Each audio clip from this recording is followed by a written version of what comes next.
Good day, dear listeners. Today we invite you to join us on an extraordinary journey.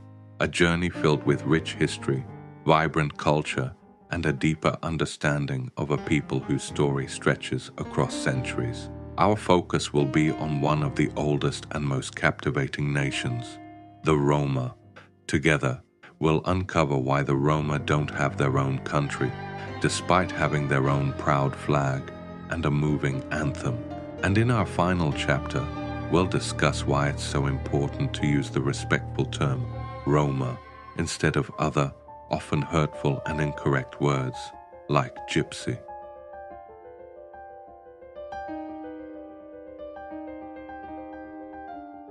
Chapter 1. Why don't the Roma have their own country? The Roma people have never waged wars. They never sought to conquer lands or claim territory through violence. They have always believed in something deeper, in God's word and justice. In the Bible it says, "The earth is the Lord's and everything in it, the world and all who live in it." Psalm 24:1. This means that the earth does not belong to any one person or nation, but to God. It is His gift to all people, to every living being. No map, no line drawn on paper can change what God has determined. And then there's another important message. For all who draw the sword will die by the sword. Matthew 26:52.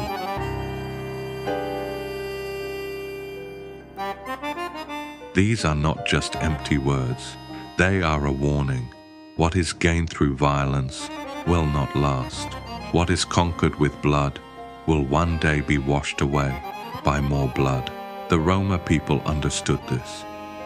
They knew that true value is not in fighting for a piece of land, but in peace, in freedom, and in justice. They never wanted to conquer. They never wanted to rule, because they knew that a true home is not surrounded by fences or guarded by armies. Their faith is clear. God created the earth for everyone, regardless of skin color, language, or culture.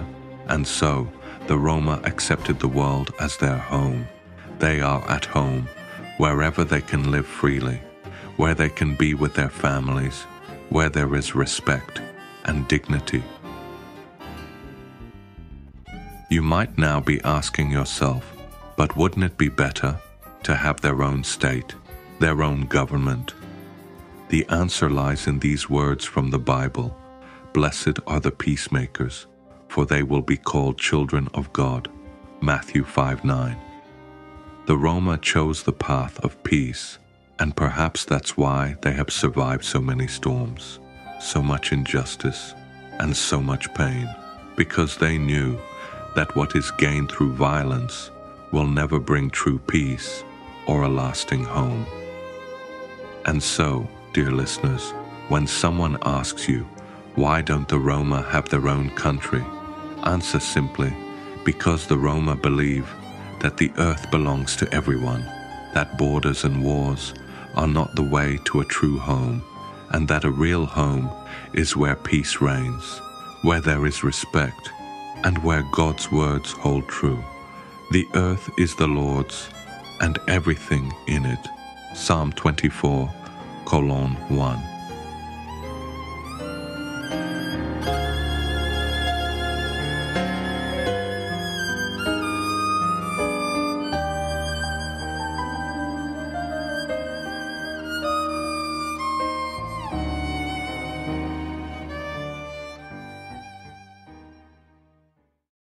Chapter 2. The Romani flag, a symbol of hope and pride. Now, dear listeners, let us talk about the Romani flag. You might be asking yourself, how can a nation have a flag if it doesn't have its own country? But a flag is not just a piece of fabric. It's a story. It's a symbol. It's the voice of a nation, a voice that refuses to be silenced.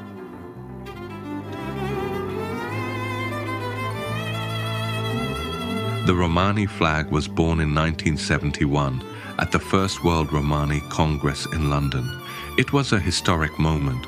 Roma people from all over the world came together to say, "We are here, we are united, and we are proud." And it was in that moment that the flag was created, a flag that would become a symbol of the entire Romani culture.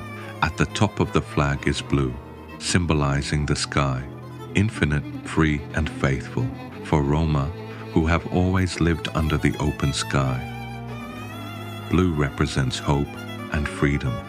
At the bottom is green, representing the earth, the meadows, and the paths the Roma have walked for centuries. Green is a symbol of life, growth, and connection with nature.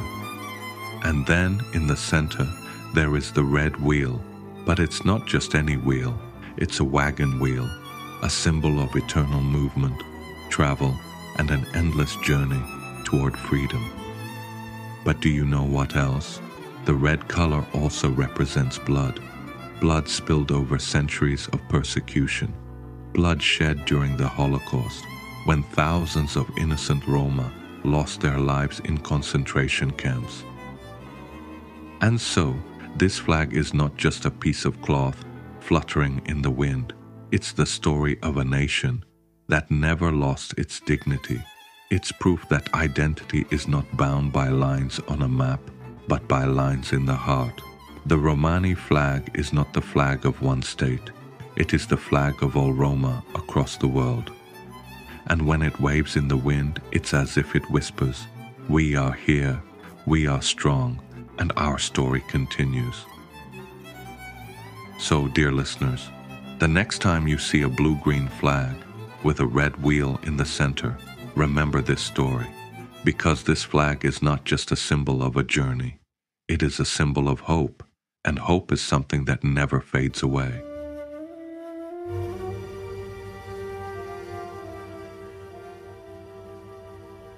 Chapter 3, The Romani Anthem. Cīlem, cīlem. Imagine this.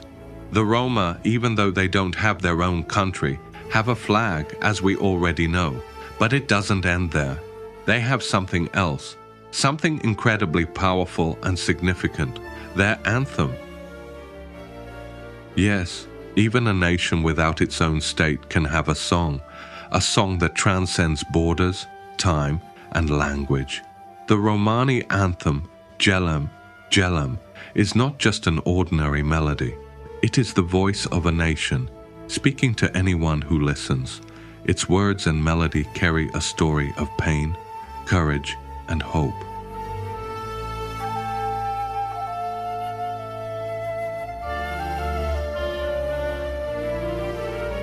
Officially adopted at the First World Romani Congress in 1971 in London, its lyrics were written by Darko Jovanovic, a Serbian Romani musician and composer. Into this anthem, he poured the history, culture, and heart of the entire Romani people. What does the anthem tell us? The lyrics of Cīlem, cīlem tell the story of the Roma's journey, their long travels, their encounters with fellow Roma, and also their losses during World War II. The first verse paints a picture of an open road, of freedom, and endless possibilities. The second verse reminds us of the suffering of Roma during the Holocaust, the horrors of concentration camps, and the lives lost in the darkest chapters of history. The third verse is a call to courage and unity. It's a promise that the past will not be forgotten and that the path forward will be walked with pride and determination. Why is the Romani anthem so important? Because it is so much more than just a song. It is a symbol of national identity, of memory, and of resilience. When the Roma sing Cīlem, cīlem, it is not just singing. It is a prayer. It is a reminder of suffering, but it is also a beacon of hope for the future. Dear listeners, before we play this beautiful song, allow me to briefly introduce its unique rendition. In this piece, you will hear the voices of Dana Moro and Cristina Moro, who bring depth, passion, and an unmistakable Romani emotion to the song with their singing. The musical production and piano accompaniment were crafted by Drahoslav Bango, an exceptional pianist and talented musician whose musical sensitivity and mastery give the song its unique character. Their joint performance creates an unforgettable musical experience. Now sit back, relax, and let yourself be carried away by the tones of the song. Dana Moro and Christina Moro, Roma Style 1.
Chapter 4.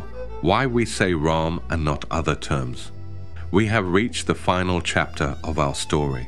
Today we will focus on one single word, a word that has been misunderstood, misused, and burdened with the weight of history for centuries.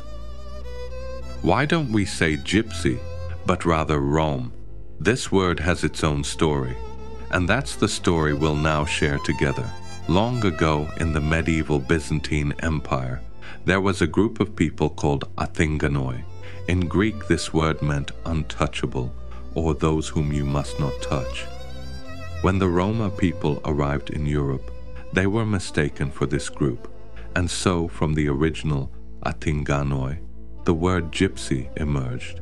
In different countries, it took on various forms. Ziguna in Germany, Gitano in Spain, Ciganas in France. But no matter how it was pronounced, over time it became a label, a synonym for prejudice, pain, and humiliation. And then came the 20th century. Under the Nazi regime of Adolf Hitler, the word Gypsy became a symbol of persecution and suffering. Roma people were labeled as racially inferior. They were forced to wear brown triangles on their clothing, and thousands were deported to concentration camps.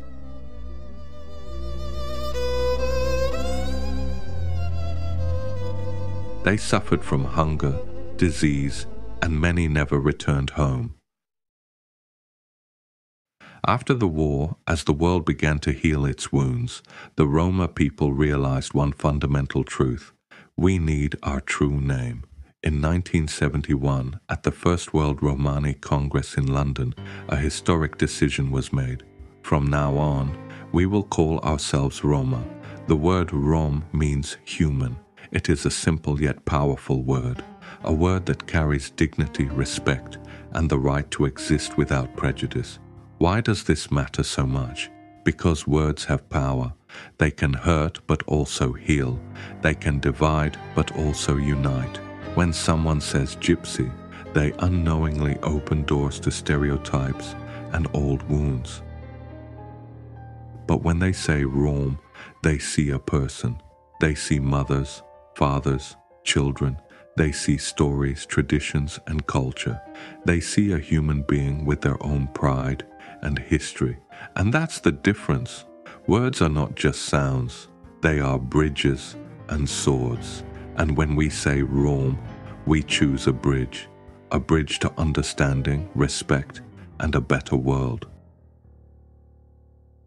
This brings our story to an end. Perhaps today you've realized something new.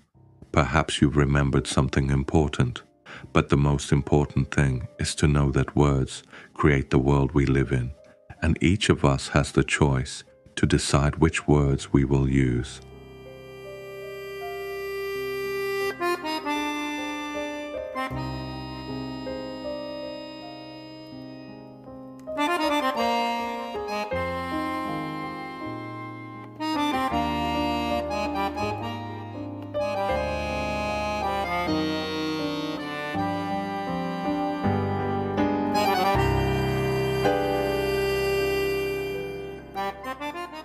Thank you, dear listeners, for being with us today. This story was brought to you by Gitano Audio Stories Sidor. If you enjoyed our tale, we would be delighted if you shared it, left a comment, and let us know what our next story should be about. Follow us, share our channel, and don't forget to subscribe for more stories that capture the richness of Romani culture, history, and traditions. Gitano Audio Stories Sidor bids you farewell and wishes you a wonderful day. See you again soon.